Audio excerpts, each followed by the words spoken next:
അല്ല, നീ ഈ കീറിയ ബ്ലൗസ് ഇട്ടിരിക്കുന്നത് എന്താണ്? ഞങ്ങൾ പാവങ്ങളല്ലേ? എന്നാലേ ഒരു 3-4 ബ്ലൗസ് തയ്പ്പിച്ചു. വേണ്ട കൊച്ചു മുതലാളി. അതെന്താ? ആരെങ്കിലും കാണുമെന്ന് വിചാരിച്ചാണ്. എന്നാലൊരു പണി ചെയ്യാം, ഞാനിതിവിടെ വെച്ചേക്കാം. ഞാൻ ഇവിടെ നിന്ന് പോയതിന് ശേഷം ഇതെടുത്തോ. കൊച്ചു മുതലാളി, ആ രൂപ കൂടി എടുത്തോണ്ട് പോണം. ഞാൻ എടുക്കില്ല. ഞാൻ നിന്നോട് സ്നേഹമുള്ളത് കൊണ്ട് തന്നതാ. ആ രൂപ എടുക്കണം. ഞാൻ എടുക്കില്ല. ഈ രൂപ വാങ്ങൂ.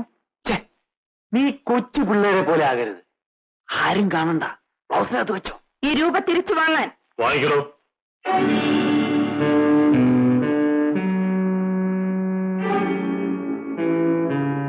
എത്ര നേരമായി പെങ്കൊച്ചു രൂപയും വെച്ച് നീട്ടുന്നു. അവക്ക് വേണ്ടാന്ന് പറയുമ്പോൾ വാങ്ങിച്ചൂടെ? ഇതാ വെച്ച ഞാൻ കൊടുക്കാം.